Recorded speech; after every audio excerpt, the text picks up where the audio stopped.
संविधान का सम्मान करते हुए इन लोगों को शपथ ना दिलवाया जाए, जब तक कि ये लोग क्लीन चिट होकर ना आ जाएं। जिन ने भी स्टेटमेंट ध्रुवीकरण के दिए हैं, नफरत फैलाने वाले दिए हैं, उन सबको अयोग्य घोषित किया जाए, जिसमें शुभेंदु अधिकारी और हेमंत सिन्हा बिस्वा मुख्य रूप से हैं। इसलिए इन दोनों को किसी भी तरह से सीएम पद की शपथ ना दिलवाई जाए। हम ये मांग करते हैं कि इन दोनों स्टेट्स में जो भी लोग धर्म के आधार पर बयानबाजी करके, लोगों को तोड़कर बयानबाजी करके, तोड़ने की बयानबाजी करके, लोगों का ध्रुवीकरण करके जो इन्होंने वोट हासिल करे हैं, इन सबको अयोग्य घोषित किया जाए। चुनाव आयोग तो पूरी तरह से कंप्रोमाइज्ड है। चुनाव आयोग ने तो बिल्कुल भारतीय जनता पार्टी की बी टीम के तौर पे काम किया है। वो सर्वविदित है, सब लोगों को पता है। अभी कल ही जो अपीलेट फोरम बनाया गया, जो एसआईआर के मामले देखने के लिए थे, उन्होंने जज साहब ने रिजाइन कर दिया। तो ये सब चीजें आपको देखने की जरूरत है कि किस तरह से इंस्टीट्यूशंस को कंप्रोमाइज किया जा रहा है। बंगाल और आसाम में जो हुआ, वहां पर ध्रुवीकरण की, भारत का संविधान कंप्रोमाइज नहीं है। भारत का संविधान किसी भी तरह से कोई उसका अपमान नहीं कर सकता, कोई उसका निरादर नहीं कर सकता, कोई उसके खिलाफ काम नहीं कर सकता।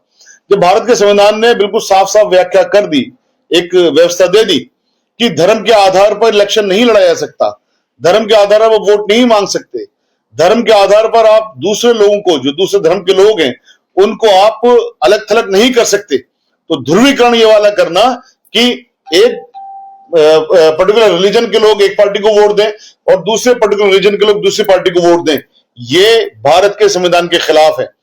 तो इस पार्टी के, जो भारतीय जनता पार्टी के जो कमान थी, बंगाल के अंदर शुभेंदु अधिकारी के पास थी और आसाम के अंदर हेमंत सिन्हा बिस्वा के पास थी। इन दोनों के स्टेटमेंट ऑन रिकॉर्ड हैं। जो हेट्रेड फैलाने वाले हैं, नफरत फैलाने वाले हैं, इनकी पार्टियों के और भी स्टेटमेंट हैं, और भी लोगों के स्टेटमेंट हैं जो नफरत फैलाने वाले हैं। इसी कड़ी में हुमायूं कबीर का भी स्टेटमेंट है जो नफरत फैलाने वाला स्टेटमेंट है। इसी कड़ी में हैदराबाद के एमपी असदुद्दीन ओवैसी साहब के स्टेटमेंट है। ये हमारे संविधान की अवमानना हुई, ये संविधान के खिलाफ बात हुई। इसलिए आज ये जो प्रेस कॉन्फ्रेंस हमने की है, इसके जरिए हम ये मांग करते हैं कि इन दोनों स्टेट्स में जो भी लोग धर्म के आधार पर बयानबाजी करके, लोगों को तोड़कर बयानबाजी करके, तोड़ने की बयानबाजी करके, लोगों का ध्रुवीकरण करके जो इन्होंने वोट हासिल करे हैं, इन सबको अयोग्य घोषित किया जाए और यहां पर इन दोनों जगह पर प्रेसिडेंट रूल लगा करके दोबारा से यहां पर इलेक्शन करवाए जाए, ताकि किसी भी तरह से कोई भी इंसान जब देश के संविधान के खिलाफ बोलने की जरूरत भी करे तो वो 1,00,000 बार सोचे कि देश का संविधान सिर्फ कागजों तक सीमित नहीं है। कुछ इंस्टीट्यूशंस कंप्रोमाइज भले हो जाएं, लेकिन देश का संविधान हमेशा से है, जब से देश आजाद हुआ है, और हमेशा रहेगा। हमारा देश लगातार तरक्की करेगा। इसलिए इस देश के संविधान के मुताबिक हमारी मांग है कि इन सारे लोगों को, तमाम एमएलएस को भी, जिन ने भी स्टेटमेंट ध्रुवीकरण के दिए हैं, नफरत फैलाने वाले दिए हैं, उन सबको अयोग्य घोषित किया जाए, जिसमें शुभेंदु अधिकारी और हेमंत सिन्हा बिस्वा मुख्य रूप से हैं। इसलिए इन दोनों को किसी भी तरह से सीएम पद की शपथ ना दिलवाई जाए। आप इनको राजनीतिक बयान कैसे करेंगे? बताइए कि आपके संज्ञान में नहीं है ये चीजें कि इन्होंने नफरत फैलाने वाले बयान दिए हैं? कि कितनी एफआईआर अनुराग ठाकुर के खिलाफ हुई, कितनी एफआईआर बाकी लोगों के खिलाफ हुई, उसमें क्या इन्वेस्टिगेशन हुई? उसमें कोई जब एफआईआर नहीं हुई तो इन्वेस्टिगेशन कहां से होगी?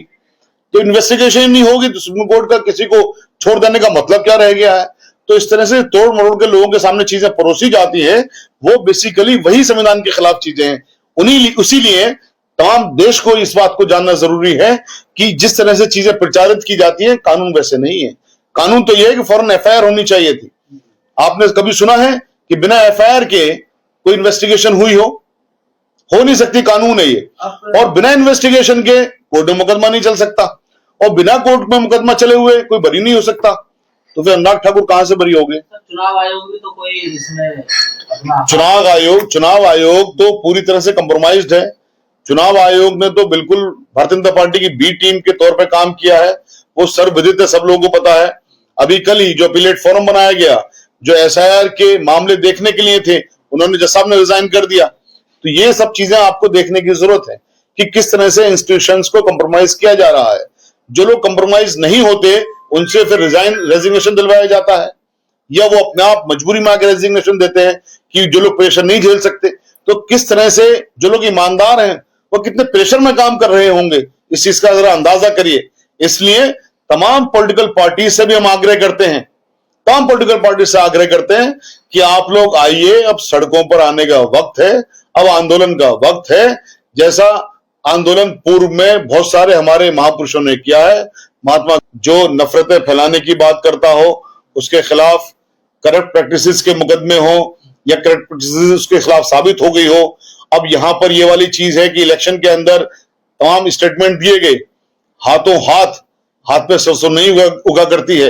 अब स्टेटमेंट दिए हैं, उसकी इन्वेस्टिगेशन में टाइम लगता है, इन्वेस्टिगेशन में अनफॉर्चुनेटली टाइम लगता है, फिर कोर्ट में उसके डिस्पोजल में टाइम लगता है, तो उसी के वो 5 साल निकल जाते हैं।